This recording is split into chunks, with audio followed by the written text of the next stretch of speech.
This episode of the Fire Sprinkler Podcast is brought to you by Baltic Laboratory, ISO 17025 Fire Research Laboratory located in Gdańsk, Poland.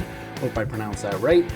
Specialized in full-scale fire tests for water mist, sprinkler, aerosol, gas systems. The laboratory is accepted by the U.S. Coast Guard, UL Laboratories, and they're working with the FM approvals for specific full-scale fire tests for water mist systems. Check them out. Go to youtube.com /at Baltic Fire Laboratory if you want to see some information on what they can do. Thanks, Bogdan. Enjoy. Like and subscribe.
Hey everybody, thanks for tuning in to this episode of the Fire Sprinkler Podcast. I've got Bogdan. Bogdan, I'm not going to try to pronounce your last name. Go ahead and say it for me. Yeah, Bogdan Reciega. It's not easy one. I wouldn't have been able to do it. Awesome. We're here in Dubai. I've met Bogdan. We kind of met on LinkedIn. Yes. And then we talked in FSI Dublin was probably our first time actually meeting. And now face to face. I see you at all the events now. Yeah, exactly. I try to follow the industry. Yes, it's I do not want to say it's important times for us, but there is plenty of the dynamic things which are changing, especially into the Lion batteries, to the full-scale fire tests. Yeah. So we would like to be very close to the industry, very close to our customers, and just to help them. Speaking of your customers, you are involved in a pretty niche section of the fire protection industry, one that's typically kind of run by large corporations and stuff like that. Yes. You have your own burn laboratory. Yes, exactly. So we are ISO 7025 accredited laboratory, and then you are very right. It's not easy to perform such tests because it comes in with the risk as well. Yeah. So there is not too much laboratories which take this risk and are able to find the risk analysis and indicate the risk to perform those tests in the safe way. We are sometimes touching the things that no one touched on the world, so this comes with the risk as well. But luckily, after 2.5 years when I'm managing this laboratory, we arrived to really top level, and I'm really proud of my team and my customers, which I treating as a partners in my business, because my success is their success. Yeah. Yes. So your laboratory is Baltic Laboratory. Baltic Fire Laboratory. Baltic Fire Laboratory. And where did you guys come up with the idea, or your organization, or did you inherit the property? How did that come in? Did you build it from scratch? How did it? Yeah, so always we would like to be transparent with our customers. So the laboratory on the very beginning was the laboratory owned by the manufacturer, the Swedish company. And then when we arrive to the moment that the laboratory is ready for the testing, then the utilization of one manufacturer was not enough to run the laboratory within all the year. So the laboratory was forced to find the private entity who will purchase the lab, and then we was able to get the serious accreditation. So I'm really proud that the marine business, which we are supporting in the full-scale fire tests, is our mainstream. So when we get the US Coast Guard accreditation, the world seen that we are the fully independent laboratory. Then we go for the partners and the acceptances from the VDS. We are working with the FM tests inside our laboratory for such tests, which FM allow us. Of course, we have the witness of the FM engineers in our facility. And now the big things coming with one of the laboratories in the US.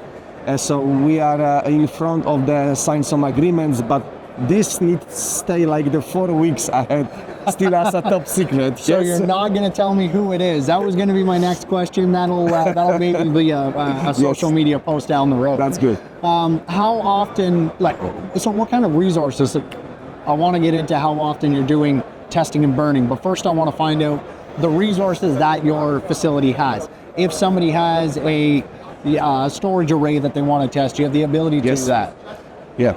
New sprinkler testing? Okay, so the situation is like that. We really start from the water mist system testing, right? And after we spread to the sprinkler, and now from last year we are running a lot of aerosol tests, a lot of clean agent tests, and we are accredited to the CO2 system as well. Oh wow, okay. So this what is already in our laboratory and what we try to keep very narrow is standardized tests which are scope of our accreditation.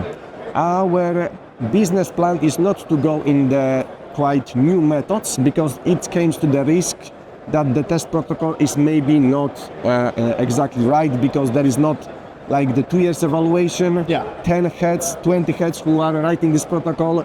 And I can say you very open, we had one situation in the laboratory when we have the quite weak protocol and we had something that shouldn't happen in the lab. We managed in the right way, but this is give me an idea that we should focus on the standardized test methods.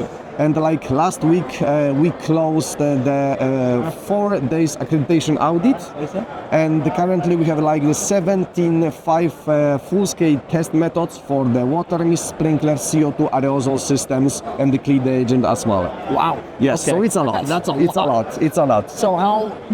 That kind of jumps right into the next question. How many burns are you doing? Say, are you doing burns weekly? Yes. Okay, so the fire test quantity really depends on the type of the test. So like the storage test, like the colleagues from the FM or the UL are doing in the US, it's a 2 tests per 2 days, for example. Yes. So every day you go to work. Yes. You're starting fires in your facility. Correct. And when we have the fires with the spray fires according to the marine test methods, we had the record this year with one of the customer from Scandinavia when we ran 45 full-scale fire tests. Those are the internal tests. Yeah. But after, when you are going to the official, you need to conditioning the room and stay very as per protocol. Right. But when you are running, trying to find the pressure, spacing, and the value of the nozzle, you need to run even the 50 tests per day, for example. Wow. Yeah, so it was for the methanol full-scale fire testing, which is not easy fuel, green friendly on the marine industry, because now the ships are shifting to the methanol, but it was like the 45 tests approximately. And this year we closed the deal with 844 full-scale fire tests in 2024. Where in the 2023 we had 334, so like the almost 3.5 more. That's a little bit of growth. It is. It's manageable. It is exactly. Internally, like personally, curiosity. Do you have you obviously have your own internal fire department? Or is it like you putting on a bunker coat and going in with a hand line? Okay, so we have the 6 technicians, which all of them are already trained to fight with the fire. Yeah. All of them pass the smoke chamber tests, which is quite important for the orientation. Yeah. But plus we have 3 professional firefighters from the Gdańsk Fire Brigade, which are always helping us with the fire. And this is quite good because we have always trust on them that if something goes wrong, we are able to kill the fire. And with that as well, it also gives you 3 full-time firefighters that help with your facility when they're off shift, for example. It gives them more experience, more hands-on training, stuff like that. Definitely. So we are quite unique facility, and those guys from the Gdańsk Fire Brigade really enjoy to work with us. Of course, yeah. Because sometimes they are touching the things that even do not exist in our country. Right. Yeah. Yes. Yeah. So as you on the beginning mentioned that I'm entering the market of the big companies in terms of the testing. Yes. It was so difficult to build this trust for our facility, especially because I'm coming from the water release manufacturer. So it takes long time, but my ambitions was always to work with the big companies, because then when their legal department with the lawyers are checking us, everything is fine. When we get the US Coast Guard approval, then we defend that we are doing something serious here, and I'm really proud of this. And it does come into play when you are doing tests for larger manufacturers like that. The third-party testing is essentially it's an open test, right? It's not being done in your specific laboratory with the stuff that you've developed. You're sending it to a third party. You're testing it under your set of conditions, but there's no risk of falsifying data or anything like that. Exactly. So on the beginning, our test report sometimes consists of the 200 pages, because half of them was only the calibration certificates. Yeah. So how many engineers do you have working with you? So in total, we have like the 4 engineers, 1 doctor position, and me, which is the head of the laboratory, plus administration colleague and the 6 technicians. So with those guys from the firefighting brigades, we have from the 10 to 13 people, depends on the test which we are running. Wow. Because sometimes the tests are quite difficult and sometimes are quite easy. So it depends how much people we need for those tests. Without naming a specific manufacturer or maybe even testing criteria, what was the largest or closest to getting out of hand fire event that you've had at the lab? Okay, so I would like to divide this to the deluge system and the closed nozzles. So, So the closed nozzle system, it was the HC2 fire test according to the FM5560. Those are the really large boxes. And when we was running on the very beginning this test, we do not know what may happen with this system, what was installed. And the system on the very beginning failed the test, but we was forced to kill the fire. So it takes a little time to kill this fire because it was huge. Do you have video of it? Yeah, we have it some videos. You're gonna have to send it to me so I can import it into this thing. Yes, I can send this to you. We have a nice thermal view from this test as well, so it's a really crazy fire. And then the next test which we are running, those are the tests, fully extinguishing tests for the IMO. And what was much surprising to us, that those tests which has the 28 megawatts fire load from the heptane pan, which is burning like hell almost, 300 liters on the marine engine we have inside of the enclosure. The worst test was in the 500 cubic enclosure, because we had the 4,000 enclosure, but the feedback from the fire on the 4,000 was completely different, like the 500. Really? Yes. Oh, a larger volume. Yeah. Was it the like same an air volume or something? Yes, it was the power of the heptane which was inside this small room. Okay. So the power of the heptane, the big room, is completely different. Sure. Yes. So we had the situation like, for the 5 minutes, we seen 100 square meter of the ceiling in complete fire. But it was controlled fire, and after 6 minutes, the system was able to kill this fire. It's sometimes when I'm showing this to the customers or the third-party bodies, they do not believe that this happened. And on the beginning, when we ran these tests, we killed this fire on the ceiling because we was little terrified, little. How letting a fire go through 100 square meters of your facility sounds insane to me. What level of fire do you allow to when you're like, all right, we have to shut this down? My ceiling of my building is on fire. Yeah, exactly. So this is the extra safety measure which we have integrated in our laboratory. And the last year we had the fire for the IMO 1430. For sure, you've seen a lot of fires on the road next with the car parks. Yes. There, so we had the simulator of the lorry. of the truck, which consists of the 112 euro pallets, which we are igniting. We are waiting 2.5 minutes for the development of the fire, and after we are launching the system. What was surprising to us, that when you run the water system or any water-based system, the fire is still growing because the pallets are really releasing the energy. So the heat peak you have after 10-15 minutes approximately. Like the 350 Celsius on the ceiling is already on the top, and then the fire is still spreading. After 20 minutes the system tends to take over. So again, not as familiar with water mist systems as it's not as prevalent in North America. It's fairly big now in Europe. The idea of the water mist system is to, like you're saying, the fire will grow for 20 minutes before extinguishment or before control. Is that the peak? It's a peak, and it's specific only to this test.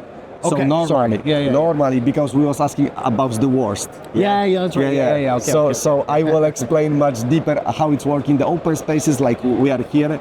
So this is a really specific test because the fuel load is huge. We are talking about the theoretical 40 megawatts if this will be out of the control. But when we run the system, the fire is suppressed, and about the safety measures. So we have the movable ceiling, which is like the bridge 22 meter long, 22 meter long in the second direction. So it's a 20 tons on the chains and on the ropes, which may collapse in the tests if we do not manage this correctly. So we have the thermocouples on the ceiling below below the isolation plates. We have the 50 millimeters isolation plates. We have the thermocouples above the ceiling, where is the main structure. When we cross on the main structure the certain level of the temperature, then we must to just interrupt the test, and we have the 2 times situation where we was forced just to kill this fire because the system was not able to manage those fire. Does your building have a sprinkler system in it protecting? And the follow-up question before you answer that, what's the temperature rating at the ceiling of the sprinklers? Okay, so this is the funny question which I got from our insurance company. If you have in the laboratory the sprinkler system, of course, so I replay, we have a plenty of the nozzles in our laboratory, but in the different location, in the different experiment. Okay, of course not, because they would go off every day. Exactly. So each experiment which we are performing, we can divide it to the enclosed space and the open space. So when it's enclosed space, the sprinklers or the water mist heads are integrated inside, and this is the primary system to test, and after we have the firefighting guys which are always able to kill the fire. This is the backup number 1. After we have the backup number 2. For example, we have a huge hangar test with the 300 liters of the Jet A1 fuel in our facility. So we was not sure how the water mist system in that case will perform. So when you have this kind of laboratory, we try to you would like to touch the limits of the system to optimize the system. So we was forced to find the system. Of course, there are the foam system from the firefighters which may kill this pool fire, but then we have the special backup number 2, which was the nitrogen with the premixed foam. So if the firefighters are not able to enter the space because of the danger, we have the remote extinguishing. Oh, okay, okay. So essentially, and it's essentially just a total flood deluge system for the area. Exactly, especially when we are talking about the Class B fires, we are mainly dealing with the pool fires, which are the most dangerous, because still you have the fuel. The spray fires are no problem, because you are just cut off the pump and you have no fire. But the pool fires we just mainly must to kill with the foam system. Now, do you have storage water? Do you recycle your water there, or is it all fed from municipal supply? Okay. The fire water, you mean? Yes, for your facility. Yes, sure. So just the fresh water which is first going to our experiments, it's the water which is in the laboratory underground tanks. And after the fire water, first of all, we have the few separators, so we try to extract the particles and all these bad things. That helps for down the road when you're trying to put in another fire. You're not adding fuel to it. And after, what was found for us from the laboratory business plan in Poland, because we are located in Poland, that is better to us just to call for the company who is able to take out all this stuff and incinerate them with the heat. Yes, especially for the foam because it's quite difficult. Yeah, well, the companies that do that in my neck of the woods they're called Clean Harbors. Yes, That's the company. Exactly, That does it. Are they the same over there? yes, exactly the same. Awesome. So that's a lot of information. Your facility sounds awesome. One day I'll make my way over there when you're doing a big burn, and maybe I'll bring my gear and get on a hand line for one of those. Bogdan, it's always a pleasure when I run into you at these conferences, man. Exactly, and as I told you, you are really invited to the conference in the Manchester for the WMA conference. Yes, sir. That's in December? It's in the September. September? Okay. Yes, Okay. September 24, 25 on the behalf of the Scientific Council Chairman. I would like to invite you to the UK for this conference. Coming to Manchester. My sister lives in Manchester. I got a place to Great. stay. Yeah. Awesome. Thank you very much, guys. Bye-bye. Yeah. Where can people find more information on your laboratory? On our website, yes, but please follow our LinkedIn especially because on the LinkedIn we would like to communicate with our customers what we are doing, where we are, and then we can help with our so unique expertise. Awesome. Perfect. It was great, Chris, to discuss with you. Always a pleasure. Thank you, guys. Thanks.